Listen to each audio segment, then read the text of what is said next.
ಎಲ್ಲ ವಿದ್ಯಾರ್ಥಿಗಳಿಗೂ Educare light for life ಚಾನಲ್ಗೆ ಸ್ವಾಗತ. In this video we are going to discuss or deal with a concept, principal focus and focal length.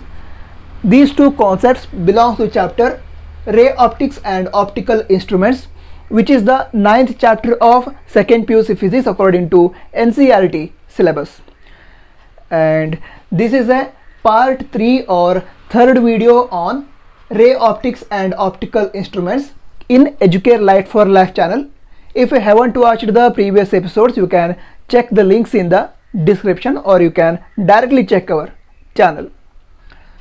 Okay, let us start now and let us understand the meaning of principal focus. We can define or we can state principal focus like this. When a parallel beam of light close and parallel to the principal axis incident on a mirror, then the rays converges or appears to diverge from a point on a principal axis. That particular point is called principal focus and it is denoted by a letter capital F.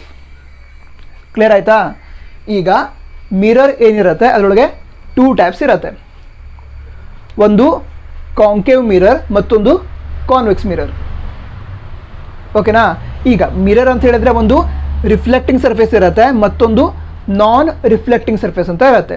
ಈಗ ಇದು mirror ಅಂತ consider ಮಾಡಿದರೆ, ಇದು reflecting surface ಅಂತ consider ಮಾಡಿದರೆ, reflecting surface ಅಂದರೆ ಈ ಕಡೆಯಿಂದ ನಾವು ಈ ಮಿರರ್ ನೋಡಿದರೆ ನಮಗೆ ನಮ್ಮ ಮುಖ ಕಾಣುತ್ತೆ, ಇದು ರಿಫ್ಲೆಕ್ಟಿಂಗ್ ಸರ್ಫೇಸ್. ಮತ್ತೊಂದು ಸರ್ಫೇಸ್ ಏನಿರುತ್ತೆ ಅಲ್ಲಿಂದ ನಮ್ಮ ಮುಖ ನಾವು ನೋಡಿದರೆ ನಮಗೆ ಕಾಣೋದಿಲ್ಲ, ಅದನ್ನು ನಾನ್ ರಿಫ್ಲೆಕ್ಟಿಂಗ್ ಸರ್ಫೇಸ್ ಅಂತ ಕರೀತೇವೆ. ನಾನ್ ರಿಫ್ಲೆಕ್ಟಿಂಗ್ ಸರ್ಫೇಸ್ ಏನಿರುತ್ತೆ ಅದನ್ನು ರಫ್ ಸರ್ಫೇಸ್ ಅಂತ ಕೂಡ ಕರೀತೇವೆ. ಹಾಗಿದ್ರೆ ಒಂದು ರಫ್ ಸರ್ಫೇಸ್, ಆ ಕಡೆಯಿಂದ ನಾವು ನೋಡಿದರೆ ನಮಗೆ ನಮ್ಮ ಮುಖ ಕಾಣೋದಿಲ್ಲ. ಮತ್ತೊಂದು ರಿಫ್ಲೆಕ್ಟಿಂಗ್ ಸರ್ಫೇಸ್, ಈ ಸೈಡಿಂದ ನಮ್ಮ ಮುಖ ನೋಡಿದರೆ ನಮಗೆ ಕಾಣುತ್ತೆ. ಈಗ ರಫ್ ಸರ್ಫೇಸ್ ಏನಿರುತ್ತೆ ಅದನ್ನು ಈ ರೀತಿ ಡಿನೋಟ್ ಮಾಡ್ತೇವೆ. ಕ್ಲಿಯರ್ ಆಯಿತಾ? ಇದು ರಫ್ ಸರ್ಫೇಸ್. ನಂತರ ಇದೇನು ರಿಫ್ಲೆಕ್ಟಿಂಗ್ ಸರ್ಫೇಸ್, ಅಂದರೆ ಈ ಕಡೆಯಿಂದ ನಮ್ಮ ಮುಖ ನಾವು ನೋಡಿದರೆ ನಮಗೆ ನಮ್ಮ ಮುಖ ಕಾಣುತ್ತೆ, ಇದು ರಿಫ್ಲೆಕ್ಟಿಂಗ್ ಸರ್ಫೇಸ್. ನಂತರ ಇದು ರಫ್ ಸರ್ಫೇಸ್ ಅಥವಾ ನಾನ್ ರಿಫ್ಲೆಕ್ಟಿಂಗ್ ಸರ್ಫೇಸ್. ಈಗ ಇಲ್ಲಿ ಮತ್ತೊಂದು ಮಿರರ್ ಇದೆ, ಇಲ್ಲಿ ಏನಾಗಿದೆ, ಇದು ರಫ್ ಸರ್ಫೇಸ್, ಇದು ರಫ್ ಸರ್ಫೇಸ್ ಅಥವಾ ನಾನ್ ರಿಫ್ಲೆಕ್ಟಿಂಗ್ ಸರ್ಫೇಸ್. ನಂತರ ಈ ಸೈಡ್ ಏನಿದೆ ಅದು ರಿಫ್ಲೆಕ್ಟಿಂಗ್ ಸರ್ಫೇಸ್. ಓಕೆನಾ? ಹಾಗಿದ್ರೆ ಮಿರರ್ ಇದೆ ಅಂತ ಹೇಳಿದರೆ ಅದಕ್ಕೆ ಒಂದು ರಿಫ್ಲೆಕ್ಟಿಂಗ್ ಸರ್ಫೇಸ್ ಮತ್ತೊಂದು ನಾನ್ ರಿಫ್ಲೆಕ್ಟಿಂಗ್ ಸರ್ಫೇಸ್ ಇರುತ್ತೆ. ಈಗ ಪ್ರಿನ್ಸಿಪಲ್ ಫೋಕಸ್ ಅಂತ ಹೇಳಿದ್ರೆ ಏನು, ಒಂದು ಮಿರರ್ ಮೇಲೆ ಲೈಟ್ ರೇ ಬಿದ್ದ ನಂತರ ಅಥವಾ beam of light parallel to principal axis ಅದ್ರ ಮೇಲೆ ಇನ್ಸಿಡೆಂಟ್ ಆದರೆ, ಮಿರರ್ ಮೇಲೆ ಇನ್ಸಿಡೆಂಟ್ ಆದರೆ ಏನಾಗುತ್ತೆ, ಮಿರರ್ ಮೇಲೆ ಬಿದ್ದ ನಂತರ ರಿಫ್ಲೆಕ್ಷನ್ ಆಗುತ್ತೆ. ರಿಫ್ಲೆಕ್ಷನ್ ಆದ ನಂತರ ಏನಾಗುತ್ತೆ, ಆ ಎಲ್ಲ ಲೈಟ್ ರೇ ಪ್ರಿನ್ಸಿಪಲ್ ಆಕ್ಸಿಸ್ನ ಒಂದು ಪಾಯಿಂಟಿಂದ ಹೊರಗಡೆ ಹೋದ ರೀತಿ ಕಾಣುತ್ತೆ, ಅಥವಾ ಪ್ರಿನ್ಸಿಪಲ್ ಪಾಯಿಂಟ್ ಒಳಗೆ ಅಥವಾ ಪ್ರಿನ್ಸಿಪಲ್ ಆಕ್ಸಿಸ್ ಮೇಲೆ ಒಂದು ಪಾಯಿಂಟ್ ಮೇಲೆ ಕಾನ್ವರ್ಜ್ ಆಗುತ್ತೆ, ಅದನ್ನು ಪ್ರಿನ್ಸಿಪಲ್ ಫೋಕಸ್ ಅಂತ ಕರೀತೇವೆ. ಈಗ ಇಲ್ಲೇನಾಗಿದೆ, ಇದು ರಫ್ ಸರ್ಫೇಸ್, ನಂತರ ಇದು ರಿಫ್ಲೆಕ್ಟಿಂಗ್ ಸರ್ಫೇಸ್. ಹಾಗಿದ್ರೆ ಇದು ರಫ್ ಸರ್ಫೇಸ್, ಇದು reflecting surface. If reflecting surface curved inwards then we call such mirrors as concave mirrors. ಹಾಗಿದ್ರೆ ಇಲ್ಲಿ ಕಾಂಕೇವ್ ಮಿರರ್ ಇದೆ, ಯಾಕೆ, reflecting surface is curved inward. Clear ಆಯ್ತಾ? ಕ್ಲಿಯರ್ ಆಯಿತು. ಹಾಗಿದ್ರೆ ಇದು ರಿಫ್ಲೆಕ್ಟಿಂಗ್ ಸರ್ಫೇಸ್, ಈ ಕಡೆಯಿಂದ ನಾವು ಮಿರರ್ ನೋಡಿದರೆ ನಮಗೆ ನಮ್ಮ ಮುಖ ಕಾಣುತ್ತೆ. ನಂತರ ಈ ಪಾಯಿಂಟನ್ನು ಪೋಲ್ ಅಂತ ಕರೀತಾರೆ, a geometrical centre of reflecting surface. Okay, ಅಥವಾ ಸ್ಪೆರಿಕಲ್ ಸರ್ಫೇಸ್. ಈಗ ಇಲ್ಲಿ ಸೆಂಟರ್ ಆಫ್ ಕರ್ವೇಚರ್ ಇದೆ, ಸೆಂಟರ್ ಆಫ್ ಕರ್ವೇಚರ್ ನಂತರ ಪೋಲನ್ನು ಜಾಯಿನ್ ಮಾಡುವಂತಹ ಆಕ್ಸಿಸ್ ಏನಿರುತ್ತೆ ಅದನ್ನು ಪ್ರಿನ್ಸಿಪಲ್ ಆಕ್ಸಿಸ್ ಅಂತ ಕರೀತಾರೆ. ಈಗ ಇದು ಪ್ರಿನ್ಸಿಪಲ್ ಆಕ್ಸಿಸ್. ಪ್ರಿನ್ಸಿಪಲ್ ಆಕ್ಸಿಸ್ಗೆ ಪ್ಯಾರಲಲ್ ಆಗಿ ಲೈಟ್ ರೇಸ್ ಏನಾಗಿದೆ, ಈ ಕಾಂಕೇವ್ ಮಿರರ್ ಮೇಲೆ ಇನ್ಸಿಡೆಂಟ್ ಆಗಿವೆ. ಫಸ್ಟ್ ಈ ರೇ, ಈ ಒಂದು ರೇ ಏನಾಗಿದೆ, ಇಲ್ಲಿ ರಿಫ್ಲೆಕ್ಟಿಂಗ್ ಸರ್ಫೇಸ್ ಮೇಲೆ ಇನ್ಸಿಡೆಂಟ್ ಆಯಿತು. ಇನ್ಸಿಡೆಂಟ್ ಆದರೆ ಏನಾಗುತ್ತೆ, ರಿಫ್ಲೆಕ್ಷನ್ ಆದ ನಂತರ ಮತ್ತೆ ವಾಪಸ್ ಈ ಕಡೆ ಬರುತ್ತೆ. ಆವಾಗ ಇಲ್ಲಿ ಇನ್ಸಿಡೆಂಟ್ ಆದ ಲೈಟ್ ಇಲ್ಲಿ ಈ ಪಾಯಿಂಟ್ ಏನಿದೆ ಅಲ್ಲಿ ಏನಾಯಿತು, ಕಟ್ ಮಾಡ್ತು. ಏನು ಕಟ್ ಮಾಡ್ತು, ಈ ಒಂದು ಪ್ರಿನ್ಸಿಪಲ್ ಆಕ್ಸಿಸನ್ನು ಈ ಪಾಯಿಂಟಿಂದ ಹಾದು ಮುಂದೆ ಹೋಯಿತು. ಅದೇ ರೀತಿ ಮತ್ತೊಂದು ಲೈಟ್ ರೇ ಇದೆ, ಅದ್ರ ಡೈರೆಕ್ಷನ್ ಈ ಕಡೆ ಇದೆ. ಆಫ್ಟರ್ ರಿಫ್ಲೆಕ್ಷನ್ ಹೀಗೆ ಬಂತು, ಅದು ಕೂಡ ಎಫ್ ಅನ್ನೋ ಪಾಯಿಂಟ್ ಏನಿದೆ ಅಲ್ಲಿ ಪ್ರಿನ್ಸಿಪಲ್ ಆಕ್ಸಿಸ್ ಥ್ರೂ ಪಾಸ್ ಆಗಿ ಹೋಯಿತು. ಸರಿನಾ? ಹಾಗೆ ಇಲ್ಲಿ ಮತ್ತೊಂದು ಲೈಟ್ ರೇ ಇದೆ, ಅದು ಕೂಡ ಪ್ಯಾರಲಲ್ ಟು ಪ್ರಿನ್ಸಿಪಲ್ ಆಕ್ಸಿಸ್ ಈ ಒಂದು ಮಿರರ್ ಮೇಲೆ, ಕಾಂಕೇವ್ ಮಿರರ್ ಮೇಲೆ ಬೀಳುತ್ತೆ. ಅದು ಕೂಡ ಆಫ್ಟರ್ ರಿಫ್ಲೆಕ್ಷನ್ ಈ ಒಂದು ಪಾಯಿಂಟ್ ಥ್ರೂ ಪಾಸ್ ಆಗಿ ಹೋಗುತ್ತೆ. ಹಾಗೆ ಮತ್ತೊಂದು ರೇ ಕೂಡ ಇಲ್ಲಿ ಇನ್ಸಿಡೆಂಟ್ ಆದ ನಂತರ ಈ ಪಾಯಿಂಟ್ ಥ್ರೂ ಪಾಸ್ ಆಗಿ ಹೋಗುತ್ತೆ. ಹಾಗಿದ್ರೆ ಪ್ರಿನ್ಸಿಪಲ್ ಆಕ್ಸಿಸ್ ಏನಿದೆ ಅದಕ್ಕೆ ಪ್ಯಾರಲಲ್ ಆಗಿ ಲೈಟ್ ರೇಸ್ ಕಾಂಕೇವ್ ಮಿರರ್ ಮೇಲೆ ಬಿದ್ದರೆ ಏನಾಗುತ್ತೆ, ಪ್ರಿನ್ಸಿಪಲ್ ಆಕ್ಸಿಸ್ನ ಯಾವುದೋ ಒಂದು ಪಾಯಿಂಟ್ ಥ್ರೂ ಪಾಸ್ ಆಗಿ ಹೋಗುತ್ತೆ. ಆ ಪರ್ಟಿಕ್ಯುಲರ್ ಪಾಯಿಂಟ್ ಏನಿದೆ ಅದನ್ನು ಪ್ರಿನ್ಸಿಪಲ್ ಫೋಕಸ್ ಅಂತ ಕರೀತಾರೆ. ಆ ಒಂದು ಪರ್ಟಿಕ್ಯುಲರ್ ಪಾಯಿಂಟ್. ಈಗ ಈ ರೀತಿ ಏನಾಗುತ್ತೆ ಅದನ್ನು ಮತ್ತು ಈಸಿಯಾಗಿ ತಿಳ್ಕೊಳ್ಳೋದು ಯಾವ ರೀತಿ ಅಂತಂದರೆ, ಒಂದು ಗೋಡೆ ವಾಲ್ ಇದೆ ಅಂತ ತಿಳ್ಕೊಳ್ಳಿ. ಗೋಡೆ ನೋಡಿರ್ತೀರಲ್ಲ, ಹೆಚ್ಚಾಗಿ ಸ್ಟ್ರೇಟ್ ಇರುತ್ತೆ. ಅಕಸ್ಮಾತಾಗಿ ಆ ಗೋಡೆ ಈ ರೀತಿ ಕರ್ವ್ಡ್ ಇದೆ ಅಂತ ಕನ್ಸಿಡರ್ ಮಾಡಿರಿ. ಓಕೆನಾ? ಆವಾಗ ಏನಾಗುತ್ತೆ, ಬಾಲ್ ನೋಡಿರ್ತೀರಲ್ಲ, ಪಿಂಗ್ ಪಾಂಗ್ ಬಾಲ್ ಆಗಿರ್ಬೋದು ಅಥವಾ ಟೆನ್ನಿಸ್ ಬಾಲ್, ಇಲ್ಲಿ ಒಂದು ಲೈನ್ ಕನ್ಸಿಡರ್ ಮಾಡಿ. ಇಲ್ಲಿ ಸ್ಟ್ರೇಟಾಗಿ ಆ ಬಾಲನ್ನು ಈ ಗೋಡೆ ಹೊಡೆದ್ರೆ ಏನಾಗುತ್ತೆ, ಕೆಳಗಡೆ ಬರುತ್ತೆ, ಈ ರೀತಿ ಬರುತ್ತೆ. ಅದೇ ರೀತಿ ಇಲ್ಲಿಂದ ಆ ಬಾಲನ್ನು ಇಲ್ಲಿ ಹಿಟ್ ಮಾಡಿದ್ರೆ ಏನಾಗುತ್ತೆ, ಅದು ಕೂಡ ಈ ರೀತಿ ಪಾಸಾಗಿ ಹೋಗುತ್ತೆ. ಅಂದರೆ ಇಲ್ಲೊಂದು ಲೈನ್ ಇದೆ ತಿಳಿದ್ರೆ ಅಲ್ಲಿ ಪರ್ಟಿಕ್ಯುಲರ್ ಪಾಯಿಂಟ್ ಥ್ರೂ ಇಲ್ಲಿ ಹೋಗೋದು ಬಾಲು ಅಲ್ಲಿಂದನೇ ಪಾಸ್ ಆಗುತ್ತೆ, ಇಲ್ಲಿ ಹೋಗೋದು ಬಾಲ್ ಕೂಡ ಅಲ್ಲಿಂದನೇ ಪಾಸಾಗಿ ಹೋಗುತ್ತೆ. ಅಂದರೆ ರಿಯಲ್ ಲೈಫಲ್ಲಿ ಈ ರೀತಿ ನಾವು ಇಮ್ಯಾಜಿನ್ ಮಾಡ್ಬೋದು. ಓಕೆನಾ? ಸೊ ಲೈಟ್ ರೇಗೆ ಮತ್ತು ಈ ಒಂದು ಹೇಳಿದ್ನಲ್ಲ ಗೋಡೆಗೆ ಬಾಲನ್ನು ಒಗೆಯೋದು, ಸೊ ಅದೆರಡು ಅಷ್ಟು ರಿಲೇಟೆಡ್ ಅಲ್ಲ, ಡಿಫ್ರೆಂಟ್. ಬಟ್ ನಾವು ಇಮ್ಯಾಜಿನ್ ಮಾಡ್ಬೋದು ಈ ರೀತಿ ಆಗತ್ತೆ ಲೈಟ್ ರೇ ಅಂತ. ಸೊ ನಿಮಗೆ ಇಮ್ಯಾಜಿನ್ ಮಾಡೋದಕ್ಕೆ ಈಸಿ ಆಗಲ್ಲ ಅಂತ ಹೇಳಿದೆ. ಎಕ್ಸಾಮ್ನಲ್ಲಿ ಅಂದರೆ ವಾಲ್ಗೆ ಈ ಒಂದು ಬಾಲಿಂದ ಹಿಟ್ ಮಾಡೋದನ್ನು ಬರಿಬೇಡಿ. ಓಕೆನಾ? ನಿಮಗೆ ಇಮ್ಯಾಜಿನ್ ಮಾಡೋದಕ್ಕೆ ಈಸಿ ಆಗಲ್ಲ ಅಂತ ಹೇಳಿದೆ. ಕ್ಲಿಯರ್ ಆಯಿತು.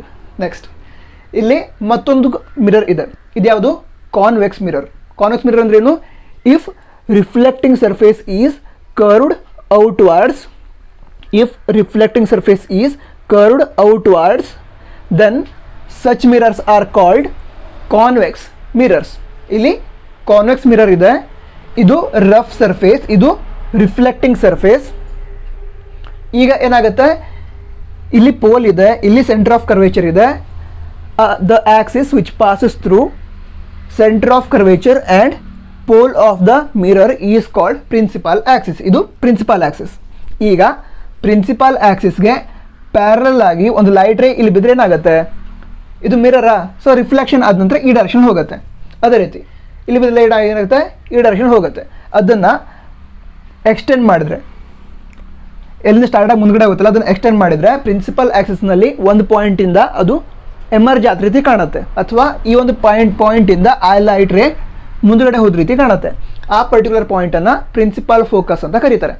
ಸಿಮಿಲರ್ಲಿ ಇಲ್ಲಿ ಲೈಟ್ ರೇ ಬಿತ್ತು ಹೀಗೋಯ್ತು, ಇಲ್ಲಿ ಲೈಟ್ ರೇ ಬಿತ್ತು ಹೀಗೋಯ್ತು, ಇಲ್ಲಿ ಈ ಡೈರೆಕ್ಷನಲ್ಲಿ, ಇಲ್ಲಿ ಈ ಡೈರೆಕ್ಷನಲ್ಲಿ. ಅದನ್ನು ಬ್ಯಾಕ್ವರ್ಡ್ ಡೈರೆಕ್ಷನಲ್ಲಿ ಎಕ್ಸ್ಟೆಂಡ್ ಮಾಡಿದ್ರೆ ಏನಾಗುತ್ತೆ, ಒಂದು ಪಾಯಿಂಟಲ್ಲಿ ಕಟ್ ಮಾಡುತ್ತೆ ಪ್ರಿನ್ಸಿಪಲ್ ಆಕ್ಸಿಸ್ ಮೇಲೆ. ಆ ಪಾಯಿಂಟನ್ನು ಪ್ರಿನ್ಸಿಪಲ್ ಫೋಕಸ್ ಅಂತ ಕರೀತಾರೆ.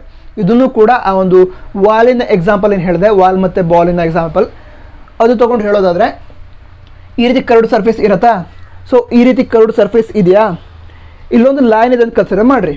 ಆವಾಗ ಇಲ್ಲಿಂದ ಒಂದು ಬಾಲ್ನ ಥ್ರೋ ಮಾಡಿದರೆ ಇಲ್ಲಿ ಹಿಟ್ ಆದ ನಂತರ ಏನಾಗುತ್ತೆ, ಈ ಡೈರೆಕ್ಷನ್ ಹೋಗುತ್ತೆ. ಅದೇ ರೀತಿ ಇಲ್ಲಿಂದ ಮತ್ತೊಂದು ಬಾಲ್ ಹಿಟ್ ಮಾಡಿದ್ರೆ ಏನಾಗುತ್ತೆ, ಈ ಡೈರೆಕ್ಷನ್ ಹೋಗುತ್ತೆ. ಸೊ ಅದು ಯಾವ ಡೈರೆಕ್ಷನ್ ಹೋಗಿರುತ್ತಲ್ಲ ಅದನ್ನು ಎಕ್ಸ್ಟೆಂಡ್ ಮಾಡಿದ್ರೆ, ಬ್ಯಾಕ್ವರ್ಡ್ ಡೈರೆಕ್ಷನ್ ಎಕ್ಸ್ಟೆಂಡ್ ಮಾಡಿದರೆ ಇಲ್ಲೊಂದು ಪಾಯಿಂಟಲ್ಲಿ ಜಾಯ್ನ್ ಆಗುತ್ತೆ. ಸೊ ಇದು ಕೂಡ ಬ್ಯಾಕ್ವರ್ಡ್ ಡೈರೆಕ್ಷನ್ ಎಕ್ಸ್ಟೆಂಡ್ ಮಾಡಿದ್ರೆ ಒಂದು ಪಾಯಿಂಟಲ್ಲಿ ಜಾಯ್ನ್ ಆಗುತ್ತೆ, ಎರಡು ಲೈನ್ಸ್ ಕೂಡ. ಆ ಪರ್ಟಿಕ್ಯುಲರ್ ಪಾಯಿಂಟ್ ಏನಿರುತ್ತೆ ಅದನ್ನು ಪ್ರಿನ್ಸಿಪಲ್ ಫೋಕಸ್ ಅಂತ ಕರೀತಾರೆ. ಕ್ಲಿಯರ್ ಆಯಿತಾ? ಹೇಳಿದ್ನಲ್ಲ, ಆ ಒಂದು ವಾಲ್ ಮತ್ತು ಬಾಲ್ ಏನಿದೆ ಅದರ ಎಕ್ಸಾಂಪಲ್ ನಿಮಗೆ ಅರ್ಥ ಆಗಲಿಕ್ಕೆ, ಇಮ್ಯಾಜಿನ್ ಮಾಡೋದಕ್ಕೆ ಆಗಲಿ ಅಂತ ಹೇಳಿದ್ದು, ಅದನ್ನು ಎಕ್ಸಾಮಲ್ಲಿ ಬರಿಬೇಡಿ. ಈಗ ಮತ್ತೊಂದು ಕಾನ್ಸೆಪ್ಟ್ ಇದೆ, ಫೋಕಲ್ ಲೆಂತ್ ಅಂತ. ಇಲ್ಲಿ ಡೆಫಿನೇಷನ್ ಬರೆದಿದ್ದು ಇದೆ, ಏನು? The distance between principal focus and pole of the mirror is called focal length. ಸರಿನಾ? ಈಗ ಇಲ್ಲಿ ಕಾಂಕೇವ್ ಮಿರರ್ ಇದೆ, ಇಲ್ಲಿ ಪ್ರಿನ್ಸಿಪಲ್ ಫೋಕಸ್ ಇದೆ, ಅದನ್ನು ಕ್ಯಾಪಿಟಲ್ ಎಫ್ ಅನ್ನೋ ಲೆಟ್ರಿಂದ ಡಿನೋಟ್ ಮಾಡಿದ್ದೇವೆ. ಈ ಪಾಯಿಂಟ್ ಪ್ರಿನ್ಸಿಪಲ್ ಫೋಕಸ್. ನಂತರ ಇಲ್ಲಿ ಪೋಲ್ ಇದೆ, ಪೋಲ್ ಅಂತ ಹೇಳಿದ್ರೆ geometrical centre of the mirror. ಇಲ್ಲಿ ಪೋಲ್ ಇದೆ, ಇಲ್ಲಿ ಪ್ರಿನ್ಸಿಪಲ್ ಫೋಕಸ್ ಇದೆ. ನಂತರ ಈ ಡಿಸ್ಟನ್ಸ್ ಏನಿರುತ್ತೆ ಅದು ಏನಾಗಿರುತ್ತೆ, ಫೋಕಲ್ ಲೆಂತ್ ಆಗಿರುತ್ತೆ. Similarly for convex mirror. ಇಲ್ಲಿ ಪ್ರಿನ್ಸಿಪಲ್ ಫೋಕಸ್ ಇದೆ, ನಂತರ ಇಲ್ಲಿ ಪೋಲ್ ಇದೆ. ಈ ಡಿಸ್ಟನ್ಸ್ ಏನಿದೆ ಅದನ್ನು ಏನಂತ ಕರಿತೇವೆ ನಾವು? ಫೋಕಲ್ ಲೆಂತ್ ಅಂತ ಕರಿತೇವೆ. ಈ ಫೋಕಲ್ ಲೆಂತ್ ಏನಿದೆ ಅದನ್ನು ನಾವು ಸ್ಮಾಲ್ ಲೆಟರ್ ಎಫ್ ಏನಿದೆ ಅದರಿಂದ ಡಿನೋಟ್ ಮಾಡ್ತೇವೆ. ಎಫ್ ಅನ್ನೋ ಲೆಟರಿಂದ ಡಿನೋಟ್ ಮಾಡ್ತೇವೆ ಫೋಕಲ್ ಲೆಂತನ್ನು. ನಂತರ ಇವಿಷ್ಟು ಕಾನ್ಸೆಪ್ಟ್ ಕ್ಲಿಯರ್ ಆಗಿದೆ ಅಂತ ಅನಿಸುತ್ತೆ. ಆದಷ್ಟು ಈಸಿಯಾಗಿ ನಿಮಗೆ ಟೀಚ್ ಮಾಡುವ ಪ್ರಯತ್ನವನ್ನು ಮಾಡಿದ್ದೇನೆ. ವಿಡಿಯೋ ಹೇಗಾಯಿತು ಇದ್ರ ಬಗ್ಗೆ ನಿಮ್ಮ ಅನಿಸಿಕೆಯನ್ನು ಕೂಡ ತಪ್ಪದೇ ಕಮೆಂಟ್ ಬಾಕ್ಸಲ್ಲಿ ತಿಳಿಸಿ. ಯಾಕೆ ಅಂತ ಅಂದರೆ ನೀವೇನು ಕಮೆಂಟ್ ಮಾಡ್ತೀರಾ ಅಥವಾ ಸಬ್ಸ್ಕ್ರೈಬ್ ಮಾಡ್ತೀರಾ ಅದೇ ನಮಗೆ ಮೋಟಿವೇಶನ್ ಆಗಿರುತ್ತೆ. ತಪ್ಪದೇ ಕಮೆಂಟ್ ಮಾಡಿ. ಹಾಗೆ ಮೊದಲೇ ಬಾರಿಗೆ ನಮ್ಮ ಚಾನಲ್ ವಿಸಿಟ್ ಮಾಡಿದಿದ್ರೆ ತಪ್ಪದೇ ಸಬ್ಸ್ಕ್ರೈಬ್ ಮಾಡಿ. ಈ ವಿಡಿಯೋದ ಲಿಂಕನ್ನು ಕೂಡ ನಿಮ್ಮೆಲ್ಲ ಗೆಳೆಯರಿಗೆ ಅಂತ ಹೇಳಿದ್ರೆ ಫ್ರೆಂಡ್ಸಿನ ವಾಟ್ಸಪ್ ಗ್ರೂಪ್ ಇರುತ್ತೆ, ಕಾಲೇಜಿನ ವಾಟ್ಸಪ್ ಗ್ರೂಪ್ ಇರುತ್ತೆ, ಅದರೊಳಗೆ ಶೇರ್ ಮಾಡಿ. ವಿಡಿಯೋನ ಪೂರ್ತಿ ನೋಡೋದಕ್ಕಾಗಿ ಎಲ್ಲರಿಗೂ ಧನ್ಯವಾದ. ಜೈ ಹಿಂದ್, ವಂದೇ ಮಾತರಂ.